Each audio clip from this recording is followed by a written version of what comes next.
Alright everyone, JB here, and we're back with another Dragon Ball Legends video on the channel today. Now today, I'm going to be doing a little quick discussion to talk about mainly the anniversary.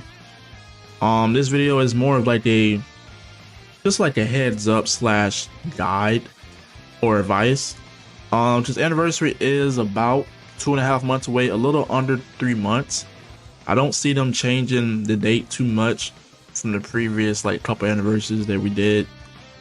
This is mainly just for, you know, my newer players or just players in general that are sort of confused on whether or not you want to spend or summon on the next couple banners that's going to come out in a couple months.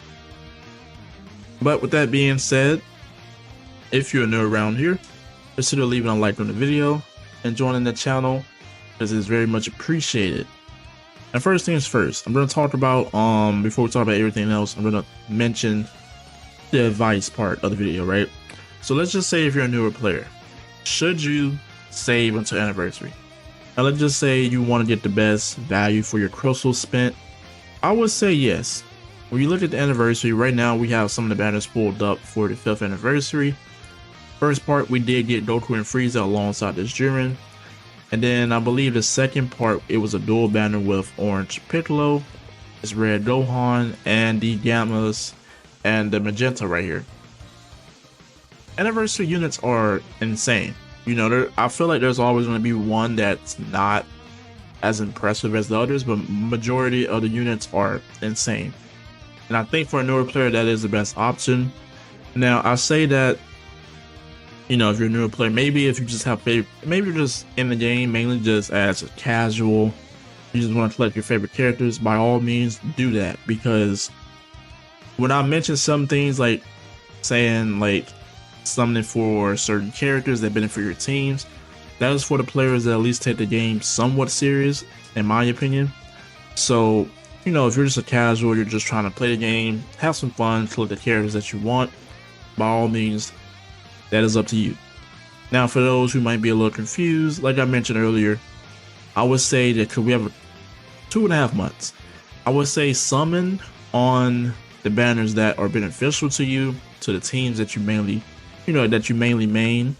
Just like this powerful opponent campaign, we get something related to LOE, maybe Frieza Force. There's a good chance, you know, let's just say that you're maybe an LOE main. I would say summon, right? So that is beneficial to your main team.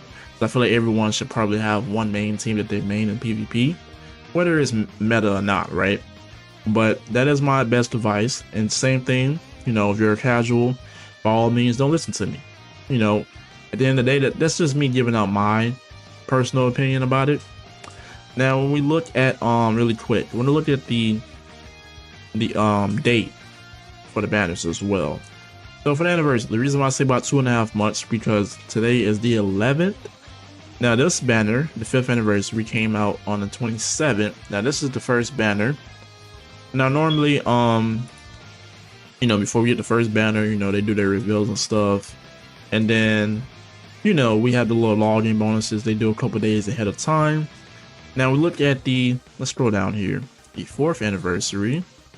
This anniversary we got, I believe it was MUI, yep. And this God-forsaken Vegeta. I got shafted on this banner, didn't get MUI, but I pulled this Vegeta so many times. When I tell you that I was to my breaking point, and I was like, man, there's no way, right? Like, and then he wasn't even, the guy wasn't even that great as a unit. He was solid on release, but after that, you know, power creep. And then the same thing we're here. This banner came out on the 28th. So I would say expect it between that, let's say the 25th to the 28th, around that time to get the first banner for part 1. Do keep that in mind, because there's also a couple more things to mention. Now we also did get Dragon Fist, just for those who want to know what else we got for these anniversaries, and it's Tapion. Dragon Fist was solid on release, just he was a glass cannon, which sucked. And we did also get this Ultra Kaioken Goku, which to this day, you know, a lot of people ask, I mean, he technically lost this fight and they gave him a unit. I mean, we already have what if units in the game, so I mean, that's a thing now. But I want to look at something for the, you know, the units that dropped beforehand, right? Now, we did get the androids about, what is that, about a month or so? Yeah, about a month or so. And they ran PvP for about 2 months straight. They were literally, I would say, the top 3, top 2 unit in the game. And it was crazy. It was like, people were like, the androids are the best, you know, Future is the best team, you know, and then you're running them alongside Future Harm, which, you know, in my opinion, is one of the better Agent LFs alongside MVP 17. So, you know, you look at that, and then we also did get this. This is when, you know, Superhero first came out, a little bit before it came out. We did get the Gammas, who were also pretty solid on release. And I believe that was it. Yeah, so that's 427. Everything else is just rerun banners. You know, we got this right here. But then when we look up here towards the 5th anniversary, I believe we got, yeah, this is when we got MVP 17 in January on the 18th. And I believe after that, there were 2 more releases, 2 premium releases with, you know, Kaioken, not Kaioken, Rev UI, who was still pretty solid in my opinion. And then we also did get some bait banners with Broly and Kaioken. And who else? It was one more banner. Yeah, the Boo Duo, which they were pretty solid. They were pretty solid on release, but it's the same problem. You know, the Super Saiyan 3 side is probably always their better side. The Vegeta side felt a little underwhelming. Even with their, you know, they had a new unique Planet Whip, but they didn't do anything about the Vegeta side. The Vegeta side is the side that's kind of keeping them down from being a solid unit that can compete, right? And we did also get Kid Buu as well for their little campaign, which for some reason it's not on here. I was just about to mention the same thing for the 5th anniversary. We did eventually get VB, but they don't have their, like, I don't know why. For some of these banners, they don't have their initial, like, release date on here. But when you look at it overall, you know, I think, like I mentioned, if it's a unit that you love, or it doesn't benefit your teams, or you just don't care, you're just on the game just to have fun and play every once in a while, I would say, you know, summon. But if you're like me, you take the game somewhat serious, you play PvP, because you know how PvP can be if you don't have some form of a solid team or some form of up-to-date units that just been released. You know how it can be. The meta changes so much that it's insane, right? It's insane to just say that, wow, this unit's the #1 or the #2 unit, and then bam, they're dropped all the way down the list with all these new premium releases. It's kind of insane. But I do want everyone to know, you know, if you're new to the game, there's going to be a lot of premium releases. Like, not premium, but premium bait. So we're probably going to see some form of an Ultra banner coming back. Probably, I don't think UI.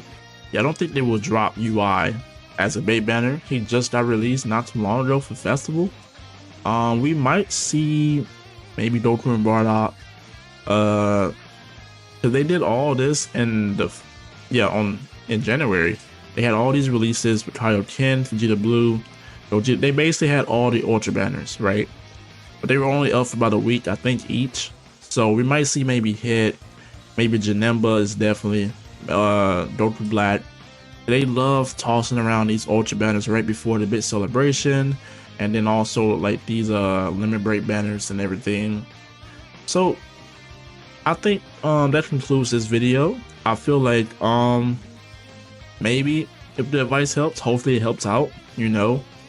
I do think also, I forgot to mention, right, this is kind of something catered towards the free-to-play players base, because, you know, free-to-play crystals are not easy to come by, right?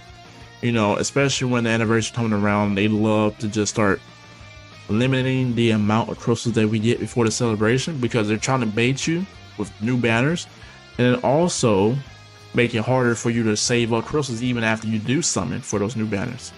So do keep that in mind, you know, just as a reminder, you know, a couple months ahead of time. Will I summon for whoever we're getting for the Powerful Opponent campaign? Most likely I will. It just depends who's dropping, right? But as far as that goes, that's going to conclude this video. Hopefully it was helpful. Hopefully it gave you some insight on when the anniversary is coming. Do keep in mind, 2.5 months away. Time flies. Time flies just like that.